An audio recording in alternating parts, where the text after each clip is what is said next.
ব্রহ্মপুত্র এবং বরাক সড়কের দুর্দশা অবস্থা। মেঘালয় সীমানার দিগরখাল থেকে কালাইন পর্যন্ত ৮ নম্বর জাতীয় সড়কের একেবারে বেহাল দশা। অনেকদিন ধরেই এই সড়ক মরণ ফাঁদে পরিণত হয়েছে।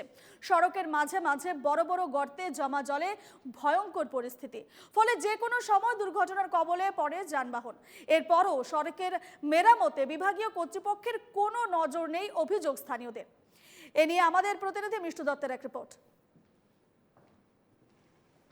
দেখো, মাত্র এক পশলা বৃষ্টি, তারপরেই বরাক এবং ব্রহ্মপুত্রের মধ্যের যে যোগাযোগ ব্যবস্থা, সেই যোগাযোগ ব্যবস্থা কি শোচনীয় রূপ ধারণ করে তার কিছু দৃশ্য এই মুহূর্তে আমরা কাছাড় জেলার গুমরা এলাকা থেকে দেখানোর চেষ্টা করছি। সহযোগী দেখাবে।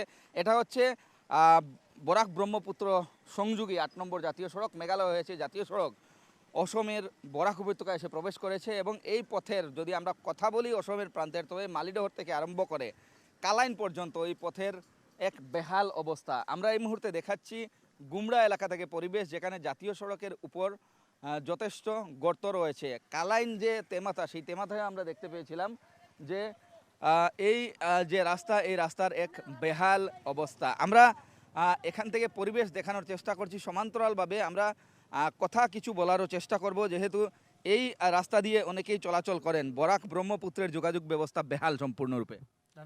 একদম বেহাল রাস্তাঘাটের অবস্থা।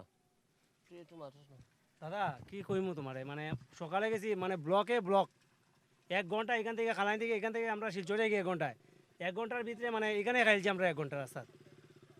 তারপরে মানে কোন জায়গা থেকে কোন জায়গা পর্যন্ত খারাপ অবস্থা? যদি আমি বলি মালিডোর থেকে তো এখানে খারাপ। আমরা জালালপুর থেকে আরো রাস্তা অনেক খারাপ, অনেক খারাপ জালালপুর থেকে। কতদিন হয়েছে এরকম অবস্থা? আজকে তো মোটামুটি 15-20 দিন থেকে এরকম বৃষ্টি হওয়ার দরুন এরকম করতো।